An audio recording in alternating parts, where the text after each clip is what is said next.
এই ছেলেটা নতুন বিয়ে করে বউকে আনলো। দাম্পত্য জীবনটা সুন্দর কাটবে সেই স্বপ্নই ছেলেটার। তারপরে বউটাকে নিয়ে রুমে গেল। আর ফ্রেশ হয়ে তখন ছেলেটা কাজে লেগে বলল। ছেলেটা বসে বসে তরকারি কাটছিল, আর দিকে এই ছেলের বউটা দাঁড়িয়ে রান্না করেছিল। তাদের মনে অনেক স্বপ্ন, দাম্পত্য জীবনটা খুব সুন্দর হয়ে উঠবে। আর তারপরে রান্না এক পর্যায়ে শেষ হয়ে গেল। খাবার দিল বউ। আর তখন বউ খাবার নিয়ে বসলো। আর সর্বপ্রথম দেখেন স্বামী বউকে খাবার খাইয়ে দিচ্ছে। আর তখন বউ স্বামীকে খাবার হাতে তুলে খাইয়ে দিচ্ছে। এদের দাম্পত্য জীবন দেখে খুব আনন্দ লাগলো, খুব স্বপ্ন তাদের মনে। আর তারপরে ছেলে নিজে কাপড় চোপড় ধুচ্ছে, এবং কি বউয়ের কাপড় চোপড়ও ধুয়ে দেয় এই ছেলেটা। একসময় ছেলেটা কাজ করতে করতে হয়রানি হয়ে গেল মনে হচ্ছে। আর তারপরে প্রতি মাসে বেতন পেয়ে যেই টাকাগুলা বউকে দেয়, 8 টাকা কম দিয়েছে। বউ বলল যে কি, টাকা গুনে বলল যে টাকা এত কম কেন, কি করেছো টাকা?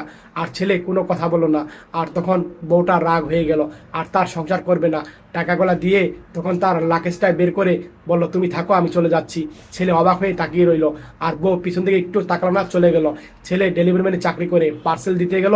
আর তখন তার এক বন্ধু বললো আচ্ছা ঠিক আছে, টাকা নিয়ে আসি, নাই টাকা নিয়ে আসি, থাকো, এই কথা বললো। আর তারপর টাকা নিয়ে আসতে গেল রুমে, ছেলে দাঁড়িয়ে আছে গেটে। আর ছেলে দেখতে পেল তার এই রুম থেকে তার বউ বেরিয়ে আসলো। দেখেন তারপরে টাকা গুনছে, ছেলে দেখে অবাক হয়ে গেল।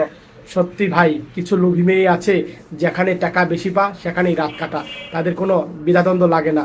ছেলে দেখে অবাক হয়ে গেল। আর ছেলে কল্পনা দেখলো যে আমি কাকে বিয়ে করেছিলাম, কি করেছিলাম। ছেলে এই স্বপ্নগুলা কল্পনা দেখলো। সত্যি ভাই, এই ভিডিও দেখে যদি আপনাদের ভালো লাগে এবং শিক্ষা গ্রহণ করতে পারেন, শেয়ার করে দিয়েন।